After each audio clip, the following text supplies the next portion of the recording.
Assalamualaikum warahmatullahi wabarakatuh. Alhamdulillah, salatu wassalamu ala rasulillah, Nabi Muhammad wa ala alihi wa ashabihi wa man wala amma ba'd. Pemirsa Roja TV dan pendengar radio Roja yang dirahmati Allah Subhanahu wa taala.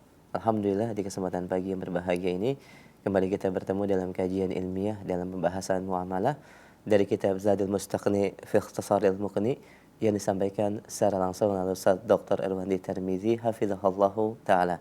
Pembahasan dari kitab ini akan kita lanjutkan dari Kitabul Bai' dan insyaallah kita akan langsung memulai pembahasan.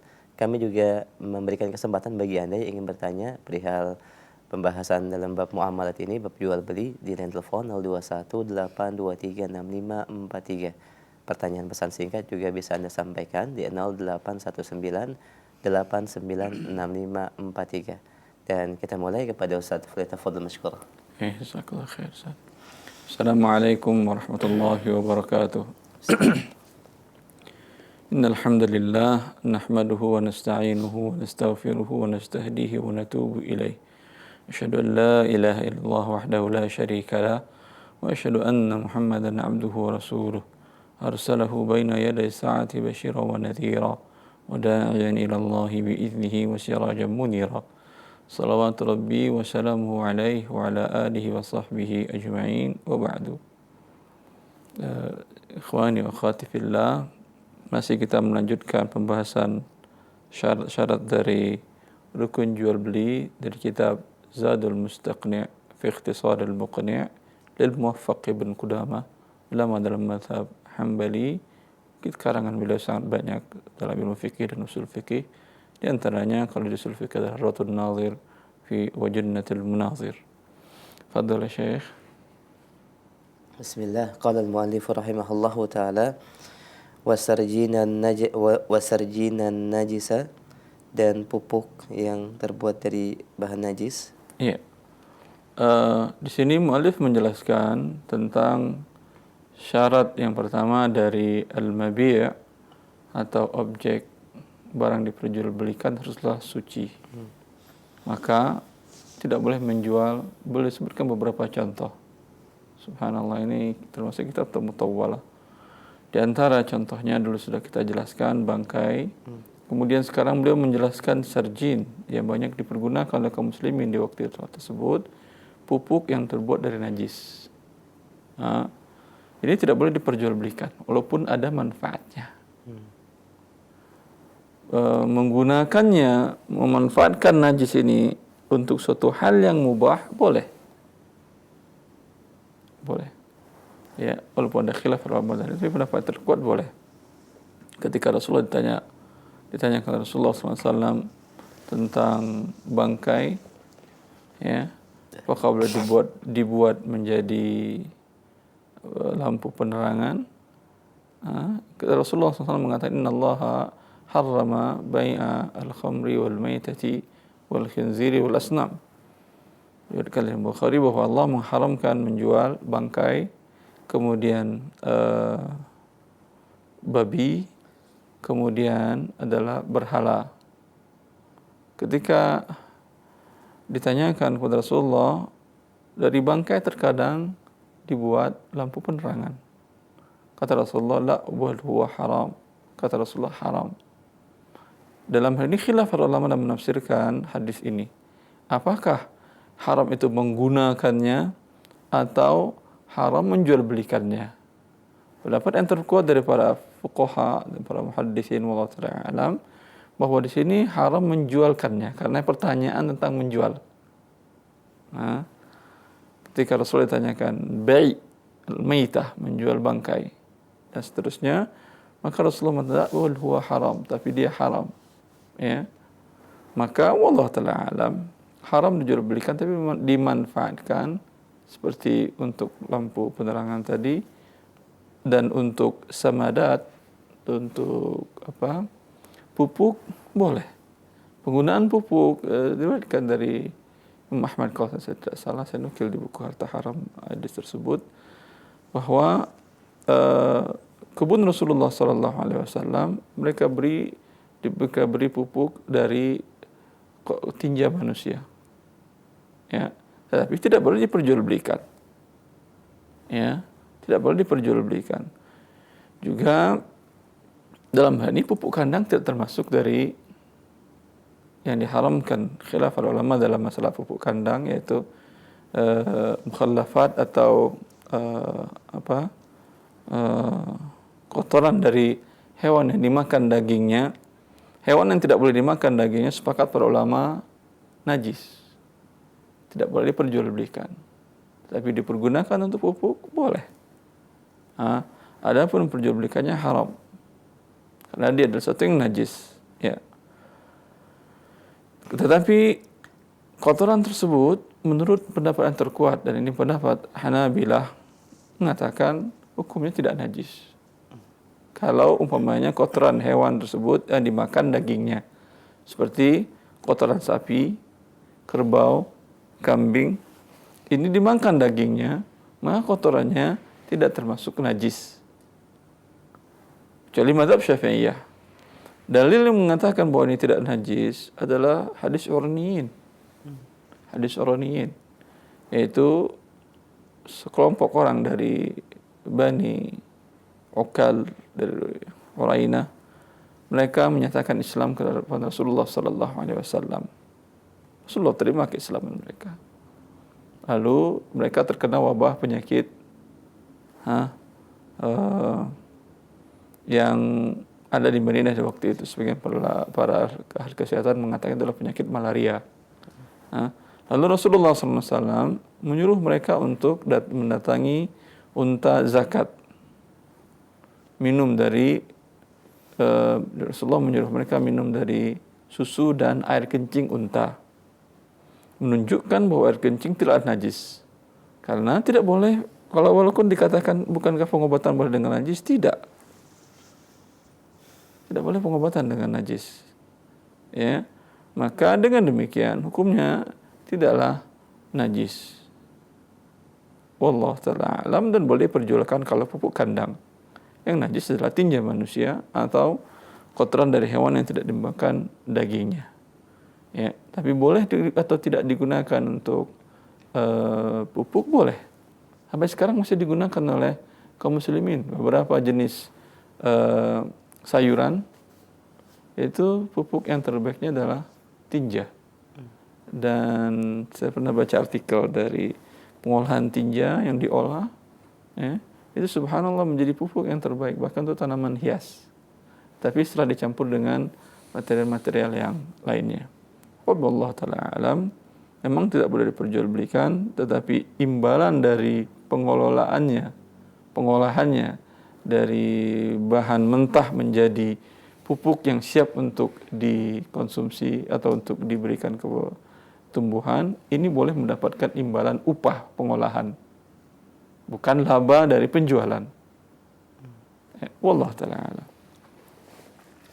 Baik, jazakallahu khair. Kami lanjutkan. Qala al-mu'allif rahimahullah wal adhana an-najisah, dan minyak yang terbuat dari bahan najis. Iya. Minyak terbuat dari najis seperti dari bangkai. Ya. Mati hewan tersebut dan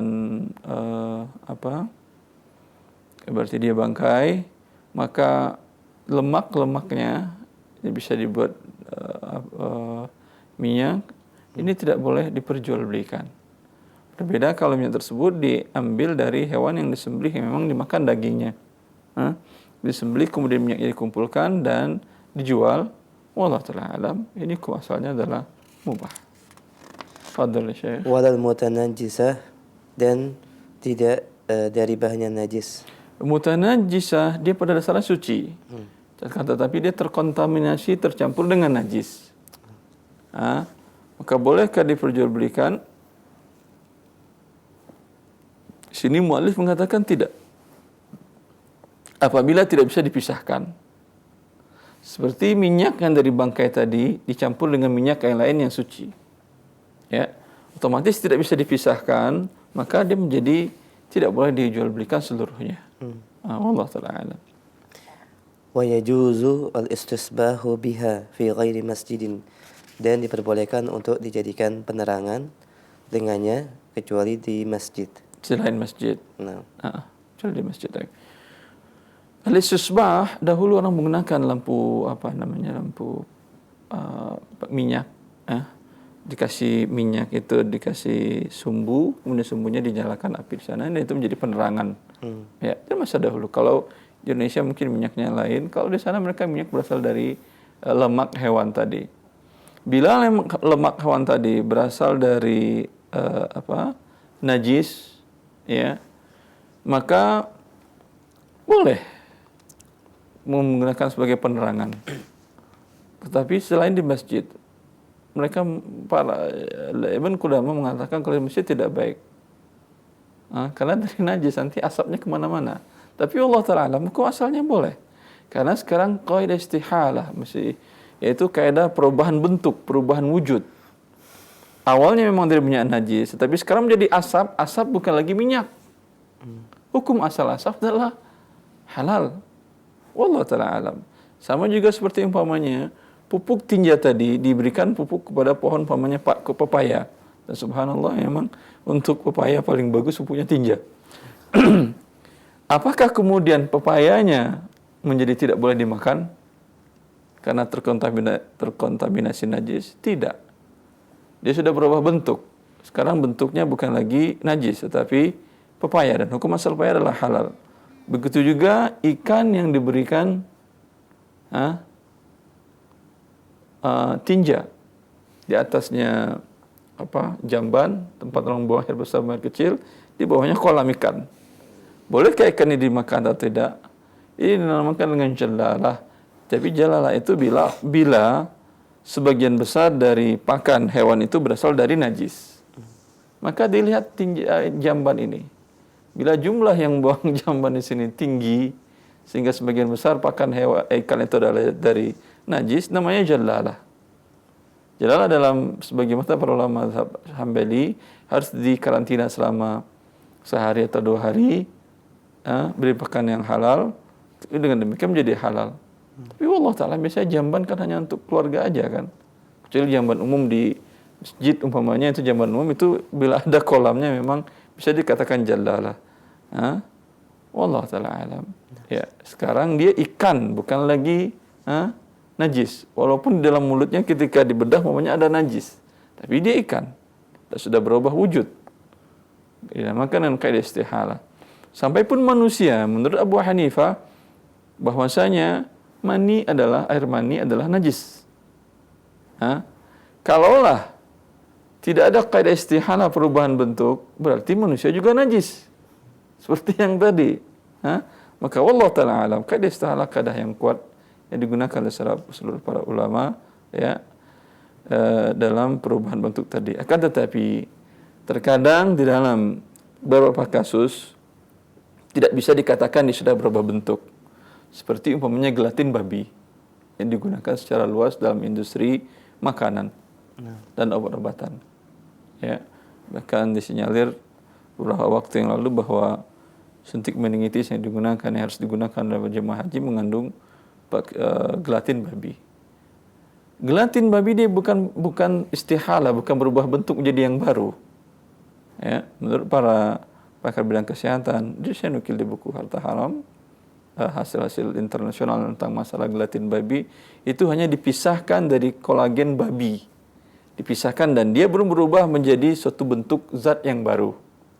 Kalau berubah menjadi bentuk zat yang baru, seperti yang kaidah ini lama sudah dijelaskan oleh para ulama, bila anjing atau babi masuk ke dalam tambak garam, kering dan berproses dan jadi garam, nggak ada lagi satu unsur babinya. Menurut sebagian para ulama, dari mazhab Hanafiyah dan Malikiyah, mereka mengatakan, dan Hanabila, sudah berubah bentuk, sekarang garam bukan babi. Hukum asal garam boleh. Menurut Syafi'iyah tidak, memang dia jadi garam tapi garam babi. Maka wallahu ta'ala alam, dalam kondisi sekarang bisa dicek masih ada atau tidak dalam garam tadi zat-zat unsur-unsur dari babinya. Bila masih ada unsur babinya berarti masih babi. Tapi memang bila sudah tidak ditemukan lagi babinya, yang ada hanyalah garam, hukum asal garam adalah mubah. Wallahu ta'ala alam. Cukup saya kira. Jazakumullah khair pada saat Dr. Wandi Tarmidi atas penjelasan dari pembacaan matan dari Zadul Mustaqni terkait dengan beberapa bentuk atau barang yang tidak dihalalkan untuk diperjualbelikan. Kemudian pendengar dan pemirsa Raja TV, kita beralih ke sesi tanya jawab bagi Anda yang ingin bertanya untuk memperdalam pembahasan terkait dengan bab ini atau dalam pertanyaan yang berbeda materi, masih dalam pembahasan muamalat, kami persilahkan di 021 823 6543 dan kami akan terima dari telepon terlebih dahulu, silahkan. Taib, halo. Halo. Assalamualaikum. Waalaikumsalam. Baik, dengan siapa, umur di mana? Saya Adel dari Bandung. Silahkan. Ya, saya mau tanya Ustadz, saya single parent, punya 1 anak laki-laki. Terus saat ini saya punya 2 tempat tinggal. Nah, rencananya yang 1 itu akan saya tempati. Apa dan Ibu? Satunya, Yang 1 ditempatin? saya akan tempati, nah satunya lagi rencananya akan saya berikan ke anak saya kalau dia menikah. Diberikan kepada? Anak. Anak Ibu cuma 1? Cuma 1 aja sih. Orang tua Ibu ada? Ada sih, ada ayah 1. Ibu udah meninggal? Ibu udah meninggal. Anak laki perempuan? Laki. Laki. Cukup Ibu? Kalau misalnya saya mau memberikan rumah itu, baiknya nanti akadnya hibah atau wasiat atau apa ya? Rumah yang 1 lagi? Ya, maksudnya kan saya rencananya mau nempatnya yang rumah 1. Satunya tapi Iya, nah itu mudah-mudahan jauh lebih mahal. Itu nama yang mana lebih mahal Ibu? Ditempatin atau yang akan saya berikan ke anak. Ya. Insyaallah saya jawab. Baik, Ummu, insyaallah Gitu aja. bisa kita pahami pertanyaannya. Ya. Baik, jazakallah khair. Ya, Silakan. Assalamualaikum. Assalamualaikum. Ya. Kalau ingin dihibahkan dari anak 1, insyaallah nggak ada masalah. Cuman dihibahkan, serah terimakan pada masa Anda masih hidup, masih sehat. Buatkan surat, pindahkan sertifikat atas nama dia. Ingin dihibahkan, sudah diserah terima. Itu namanya hibah. Sehingga seluruh keuntungan rumah ini tidak boleh lagi Anda ambil. Karena anak itu masih belum besar, umpamanya belum cukup waktu untuk mengelola rumahnya, disewakan oleh ibunya, maka hasil sewanya 1 sen pun ibu tidak boleh lagi ngambil. Ini menjadi hak anak. Dan khawatir ibu butuh nanti ke depannya. Ya. Wallah ta'ala alam, sebaiknya jangan dahulu. Ya. Kalau belum ibu hibahkan, hasil dari menyewakan ini masih halal untuk ibu dan masih bisa untuk diberikan kepada anak. Tapi kalau sudah dibahkan kepada anak, anda tidak boleh mengambilnya lagi. Rasulullah SAW mengatakan, "Laisa lana mathalu saw, al-'aidu fi hibatihi kal kalbi ya'udu fi qai'ihi." Tidak ada perumpamaan yang buruk dalam agama kita, kata Rasulullah. Orang yang kembali menarik hibahnya bagaikan anjing yang menelan muntahnya. Orangnya seperti anjing, perbuatan memakan kembali itu anjing makan muntah. Perumpamaan yang jelek sekali dari Rasulullah SAW. Kalau Rasulullah katakan seperti anjing, berarti betul anjing dia. Ya. Dan tidak ada seorang muslim pun yang mau seperti ini. Oleh karena itu jangan lakukan ini. Kecuali ibu punya penghasilan yang lain yang memungkinkan ibu untuk tidak mengambil hasil dari hibah ini sama sekali.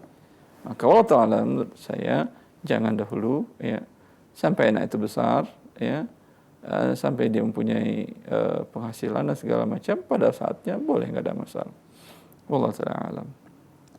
Baik, jazakallah khair. Demikian ibu yang bertanya, barakallahu fiik. Kami berikan kesempatan yang kedua, silakan di 021 823 6543. Ya, halo. Halo. Iya, sudah masuk. Assalamualaikum. Waalaikumsalam warahmatullahi. Ahlan akhi, dengan siapa di mana? Mau nanya Ustaz. Dengan siapa di mana? Abu Ahmad di Sampit. Abu Ahmad, silakan. Mau nanya Ustaz tentang jual beli juga. Jual beli apa Bu Ahmad? Tentang gini, tentang pesanan gitu nah. Apa? Tentang? Ya, orang mesan sama kita suatu barang yang belum jadi. Tentang gula?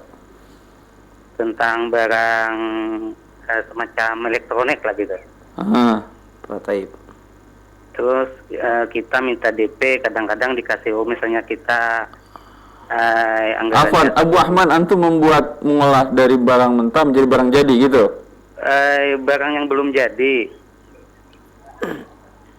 Anda jual materi yang belum jadi atau setelah jadi baru dijual? Setelah jadi, dijualnya setelah jadi. Berarti ada jasa dari Anda untuk pengolahan?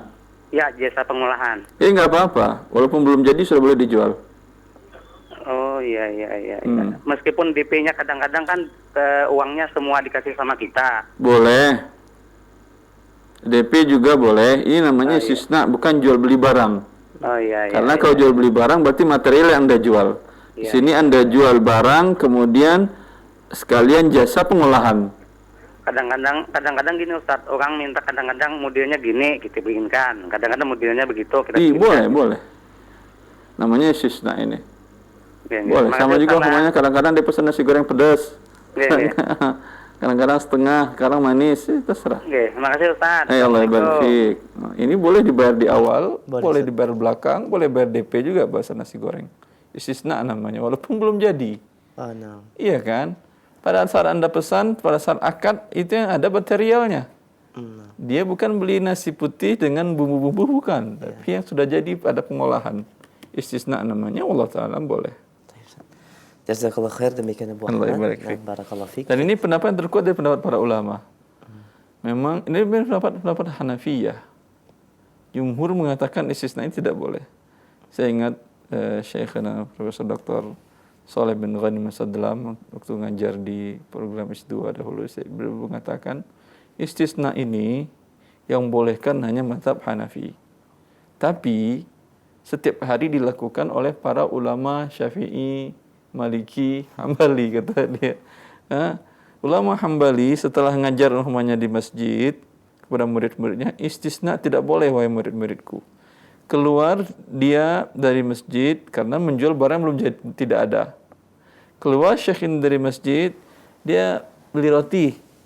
Roti di sana kan nggak ada roti yang jadi. Roti tamis itu kan dibuat dahulu. Pada saat dia beli itu belum ada rotinya. Dia sendiri melakukan istisna. Subhanallah, dalil syekh kuat sekali. Allah barik fiik. Baik, jazakallah khair. Pendengar dan pemirsa Raja TV, kita berikan kesempatan kembali via telepon di 0218236543. Silakan. Ya, halo. Assalamualaikum. Waalaikumsalam warahmatullahi. Dengan siapa, akhi, di mana? Dengan Dodi di Riau. Dikeraskan suaranya, Pak. Dengan Dodi di Riau. Pak Dodi, silakan. Doni di Riau. Doni ya, Pak Doni ya. Silakan. Ustaz. Assalamualaikum warahmatullahi. Mau tanya Ustaz. Iya. Saya kan kerjasama sama keluarga. Kurang jelas suaranya Pak Doni. Ya, saya kan kerja sama keluarga Ustaz. Bekerja dengan keluarga bersama-sama. Iya, jadi saya bagi hasil. Modal dari siapa? Modal dari keluarga. Anda hanya pengelola saja? Iya, pengelola. Nanti keuntungannya dibagi? Keuntungannya dibagi. Kerugiannya siapa yang nanggung? Kerugiannya bagi juga Ustaz. Tidak boleh. Jadi gimana solusinya? Yang syar'inya Pak Doni, ya, Anda kan pengelola. Iya. Mereka pemberi modal. Iya. Berarti modal Anda kerja. Iya. Modal mereka rupiah. Iya. Ya. Bila terjadi kerugian, Anda selama mengelola ini tidak boleh ngambil gaji.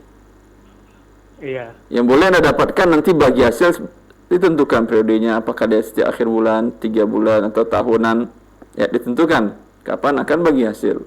Iya. Selama itu tidak boleh Anda maka ambil gaji. Iya. Karena Anda akadnya adalah kerjasama, bukan orang gajian. Kalau orang gajian lain. Betul. Ini tolong kelola gaji kamu per bulan sekian. Untung rugi saya yang nanggung. Iya. Tetap rugi pun tetap Anda dapat gaji. Kalau mudharabah tidak, kerjasama tidak. Kalau mau dihitung di akhir tahun, modal yang diserahkan umpamanya 100 juta. Iya. Dihitung di akhir tahun tinggal lagi 90 juta. Iya. Rugi 10 juta kan ya? Iya atau tidak Pak Doni? Iya. Iya. maka 10 juta ini ditanggung oleh pemodal.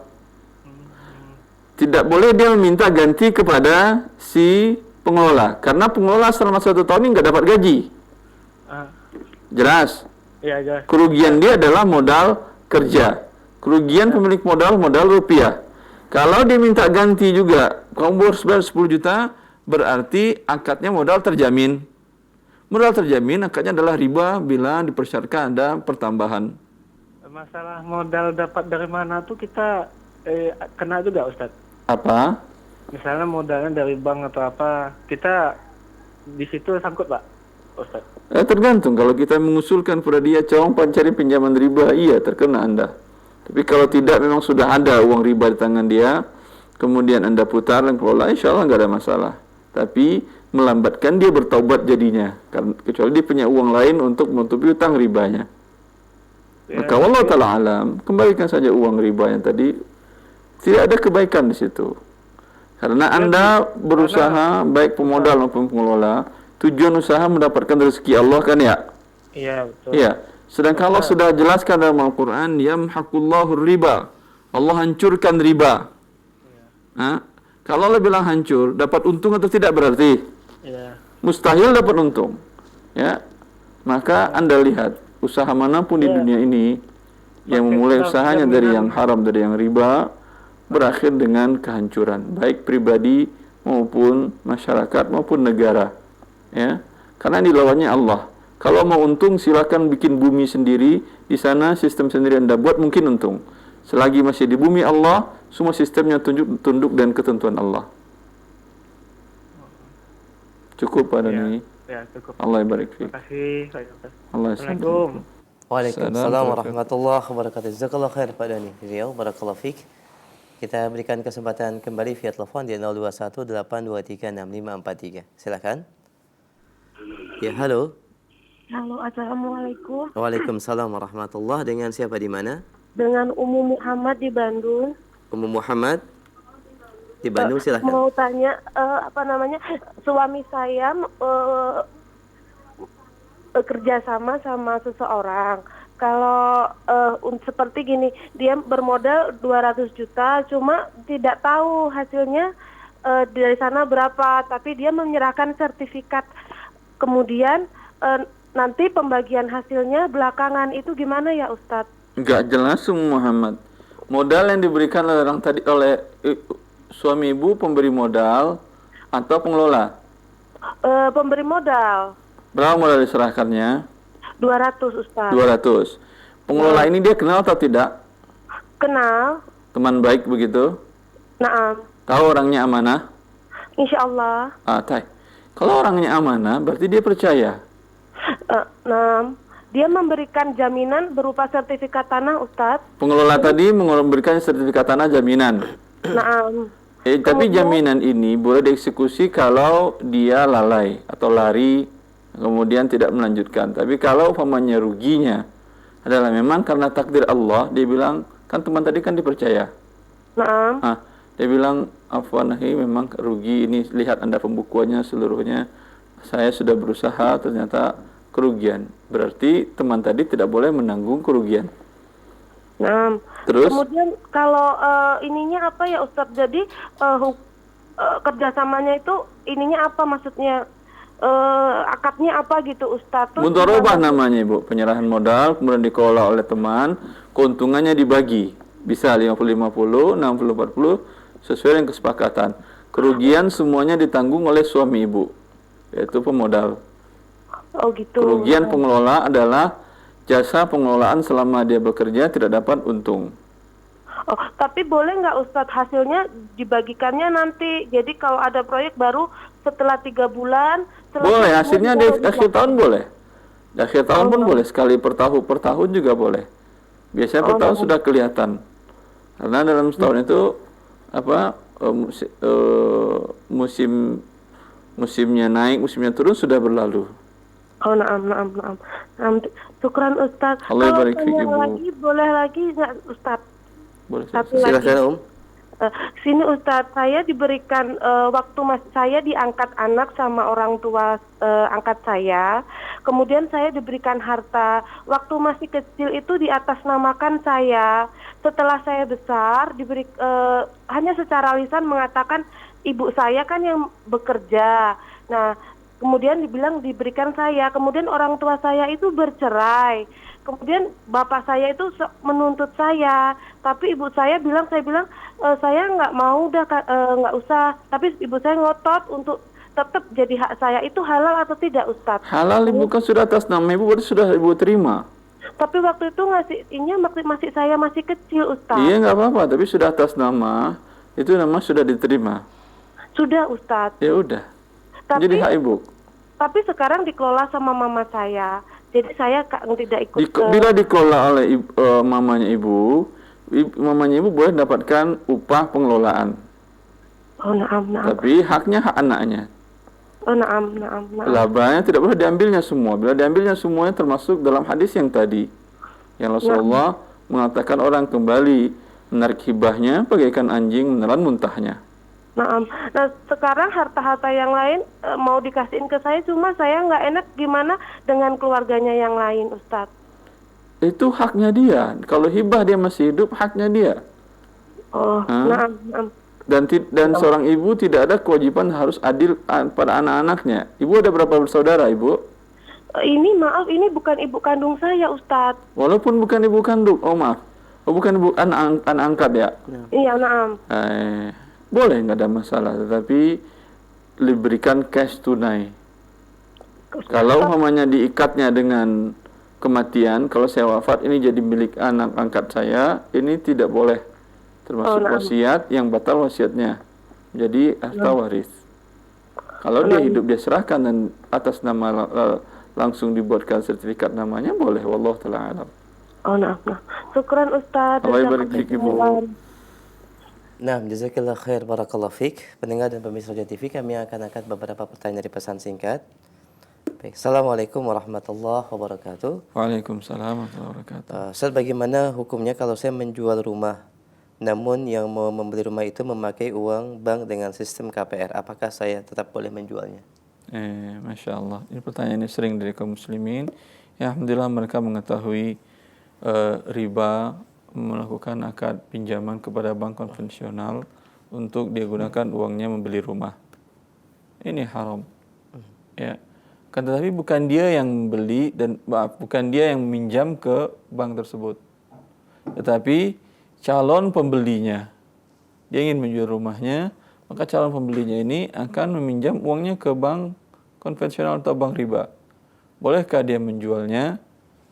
Ada dua permasalahan di sini. Pertama, permasalahannya ketika pembeli ini menggunakan uang dengan pinjaman riba, apakah uangnya halal diberikan dan uangnya halal diterima oleh penjual?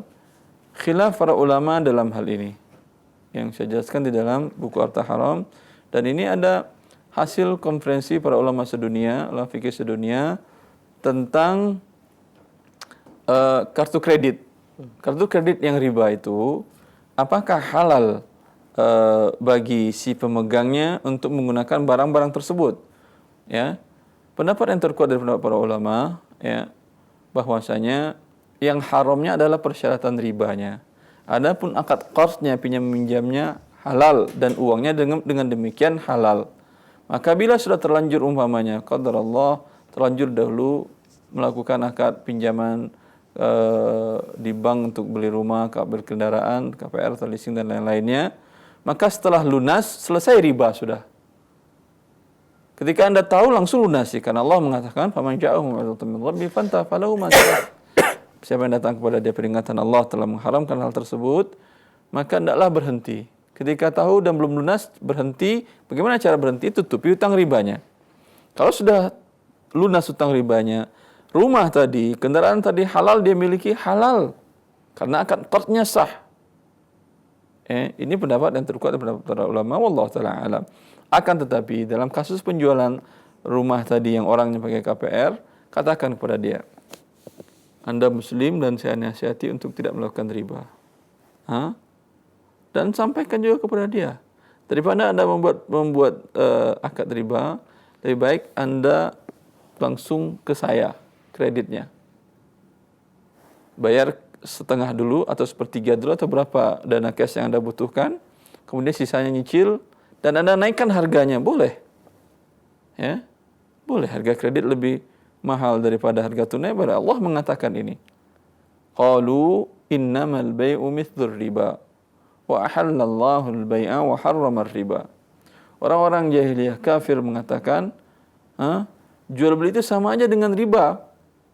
Kenapa engkau Muhammad orang Islam menghalalkan jual beli, mengharamkan riba? Jual beli mana yang mereka maksud sama dengan riba, Ustaz Ihsan? Jual beli tunai, karena ada sebagian orang yang berpikir bahwasanya jual beli dengan harga tidak tunai lebih mahal daripada tunai itu adalah riba. Enggak, ini salah berpikir dia. Allah mengatakan dalam Al-Quran seperti itu. Allah mengatakan apa? Wa ahallallahu al-bai'a wa harrama riba. Mereka mengatakan jual beli sama dengan riba. Jual beli mana? Jual beli tunai tidak mungkin sama dengan riba. Mana persamaannya? Ada? Tidak ada. Jual beli mana mereka maksud? Jual beli tidak tunai lebih mahal daripada yang tunai. Ya. Sama artinya umpamanya. Ustaz Ihsan pengen motor. Ya. Tidak punya uang. Ya. Lalu pinjam uang kepada saya atau kepada yang lain. Lalu dia mengatakan ini 7 juta tapi bayar 8 juta. Serah ente mau beli motor, beli apa terserah. Ini ya, hukumnya apa? Jais. Riba ya, akhi. Riba. Tapi nanti dapat dia motor. Sahih. Dibayarnya 8 juta. Nah. Ya, riba. Kalau jual beli tidak tunai, saya Ihsan tadi bilang pinjam 7 juta, saat saya bayar 8 juta. Enggak. Anda mau apa? Mau beli motor? Udah, saya beli motor dulu. Nah. Nih, sekarang saya jual pada Anda hanya satu harga tidak tunai. Walaupun Anda tahu bahwa harga 7 juta ini saya jual dengan harga saya tidak tunai 8 juta. Terlambat tidak ada denda. Nyicil boleh. Ini riba? Tidak, ini jual beli yang Allah katakan halal. Tetapi bentuknya kan sama, ada pertambahan 1 juta. Maka orang jahiliyah berpikir bahwasanya itu sama aja. Ini sebagian pemikiran seperti ini diadopsi oleh sebagian orang yang kurang mengerti fikih. Semoga Allah memberikan pemahaman kepada mereka. Ya. Maka mereka mengatakan demikian, kata Allah, dijawab oleh Allah, tidak. Allah yang langsung menjawab dalam Al-Quran. Wa halallahu al-bai'a wa harrama riba.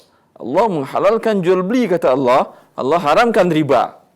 Yang jual beli tadi 8 juta dengan tidak tunai tadi selama 1 tahun umpamanya pembayar pelunasannya halal, kata Allah. Yang akadnya pinjam 7 juta, bayar 8 juta, sama juga dapat motor juga, haram riba. Nas dari Allah Subhanahu wa taala membolehkan akad yang seperti ini. Wallahu taala alam. Nah, jazakallah khair.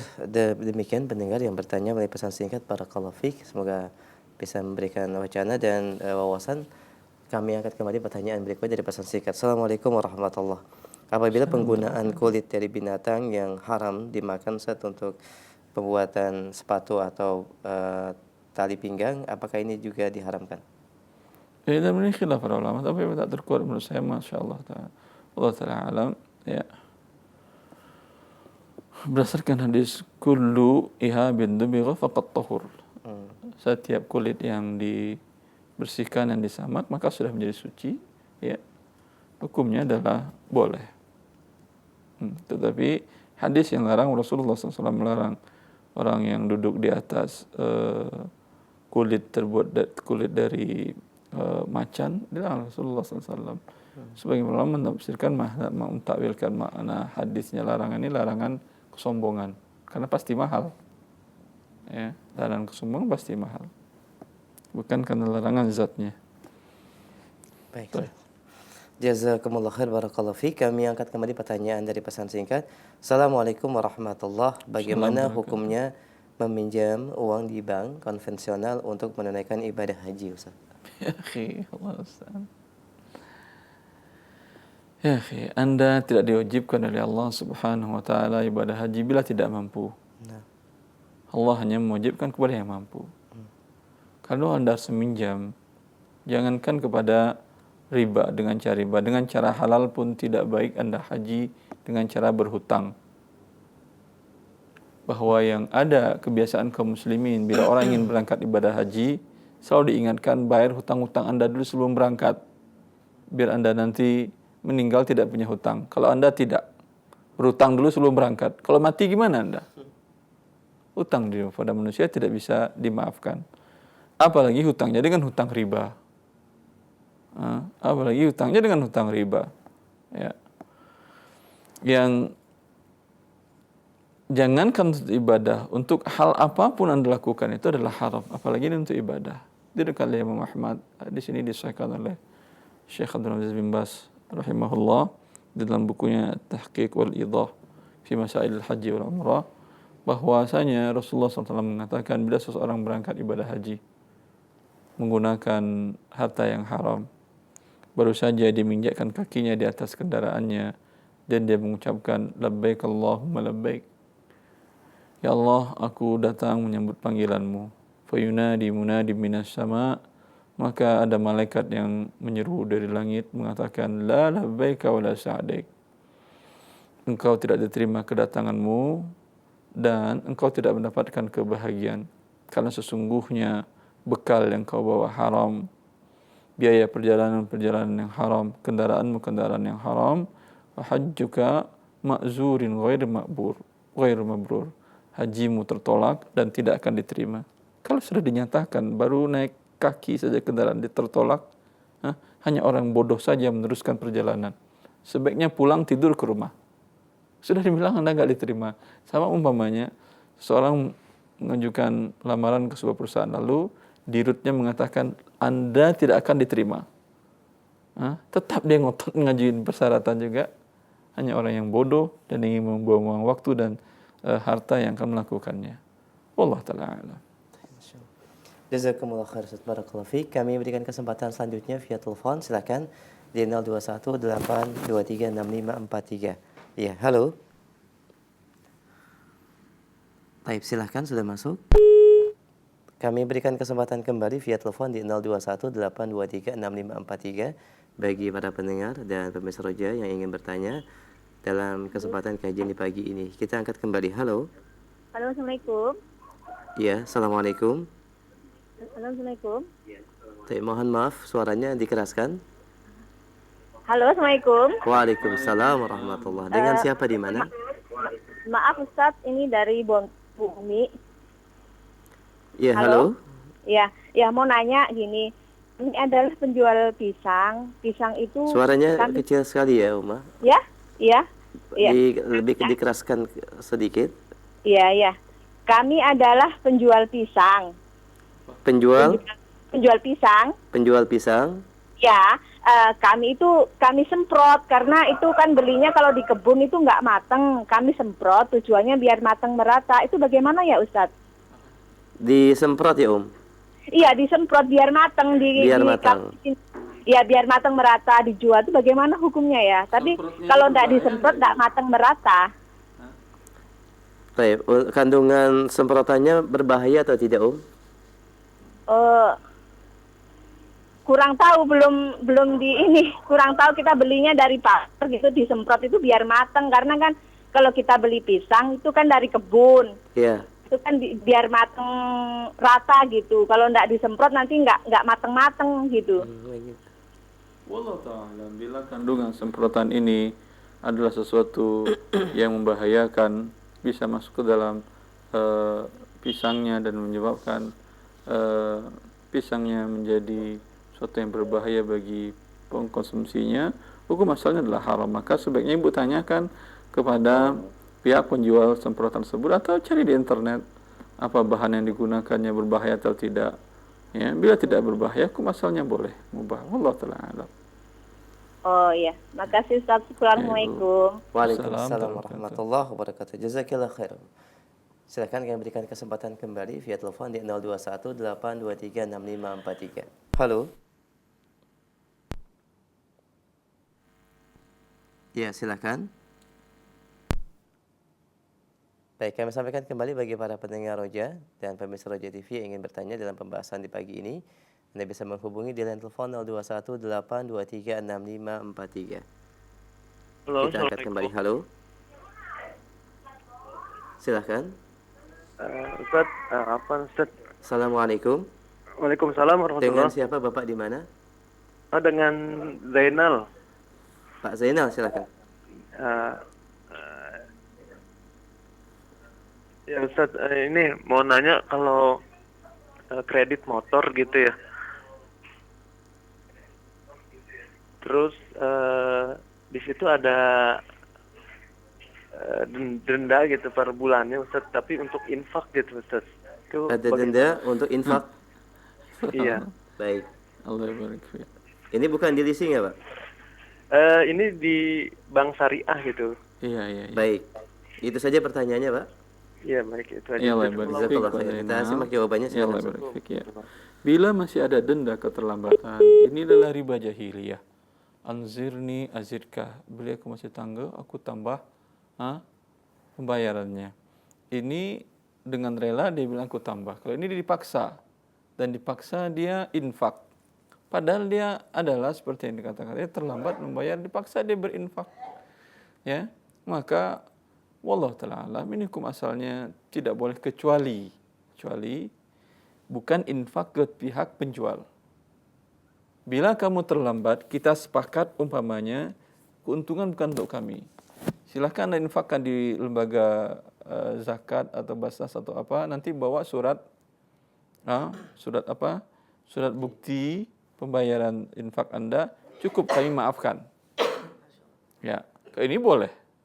Ini sebagai dinukil dari Malikiyah, ini boleh berinfak pada pihak ketiga. Tetapi biasanya infak itu yang mereka katakan di bank syariah tadi buat mereka. Diambil dari mereka, walaupun mereka mengatakan dijadikan dana sosial. Kenapa dijadikan dana sosial? Karena ini adalah riba. Ya. Maka wallahu ta'ala alam, ini solusinya masih mengandung unsur riba. Tapi Masya Allah, saya dengar belakangan ada beberapa lembaga keuangan yang sudah menghilangkan sama sekali denda keterlambatan ini. Baik atas nama infak atau atas nama apapun juga. Wallahu a'lam. Jazakallah khair. Kami berikan kesempatan kembali via telepon, silakan. Di 0218236543. Ya, halo. Taib. Kami angkat dulu sebelum dari telepon, dari pesan singkat. Assalamualaikum warahmatullahi wabarakatuh. Salam. Bagaimana hukumnya menjual hewan ternak sapi yang masih dalam kandungan, Ustaz? Rasulullah SAW melarang menjual bi'il habalah, yaitu hewan yang masih dalam kandungan karena mengandung unsur gharar. Ya, bisa jadi keluar cacat, bisa jadi keluar dalam keadaan mati, padahal sudah dilakukan akad jual beli. Nas Rasulullah SAW hukumnya tidak boleh. Baik. Jazakumullah khair. Kami berikan kesempatan kembali, silakan via telepon di 0218236543. Ya, halo. Halo, Assalamualaikum. Waalaikumsalam warahmatullahi. Dengan siapa di mana? Dari Bu Tika di Jakarta. Mohon maaf, Umu, suaranya agak dikeraskan. Dengan siapa di mana? Dari Tika di Jakarta. Silahkan. Ustaz, suami saya tuh pegawai pajak. Terus bagaimana ya dengan hartanya? Mohon maaf, tidak bisa didengar. Ya, halo. Iya, silahkan. Iya, halo Ustaz. Suami saya tuh pegawai pajak. Nah, Iya. bagaimana ya dengan harta yang saya miliki berupa rumah maupun makanan sehari-hari, makan minum gitu loh. Apakah itu haram semua ya Ustaz ya? Terus nanti memang ada rencana suami saya mau keluar gitu loh.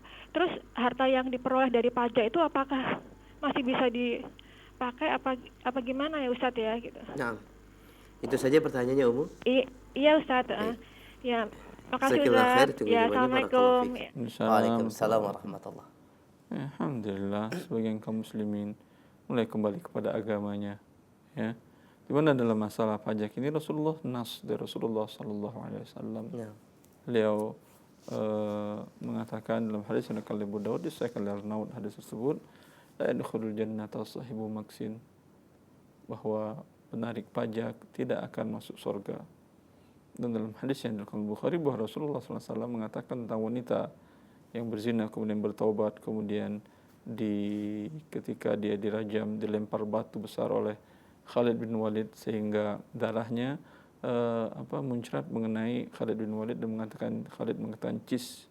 Maka Rasulullah SAW mengatakan, wahai Khalid, jangan mengatakan demikian, sesungguhnya sekarang dia telah bertaubat yang kalau taubatnya itu dibagikan kepada seluruh penarik pajak cukup untuk mereka. Menunjukkan dosa penarik pajak besar sama dengan dosa dikatakan Rasulullah lebih besar daripada dosa berzina. Maka wallahu taala alam, hendaklah bertobat kepada Allah Azza wa Jalla, ya. Karena kezaliman pajak ini bukan kepada individu saja, tetapi kepada seluruh manusia yang ditarik pajak dari mereka, ya. Dan sangat menyebabkan terjadinya inflasi dan berkurangnya daya beli uang orang-orang, karena pajak dimasukkan ke dalam setiap barang biaya masuk umpamanya, sehingga nilai jual barang tersebut sudah termasuk di sana biaya pajak. Kalau tanpa pajak barang tersebut akan jadi murah. Ya, seperti ada beberapa negara di Timur Tengah yang tidak menerapkan pajak, barang-barang yang mereka impor lebih murah daripada di negara produsennya. Ya, lebih murah daripada negara produsennya. Ini menguntungkan rakyat. Ketika negara lain menerapkan pajak akan sangat memberatkan dan memahalkan.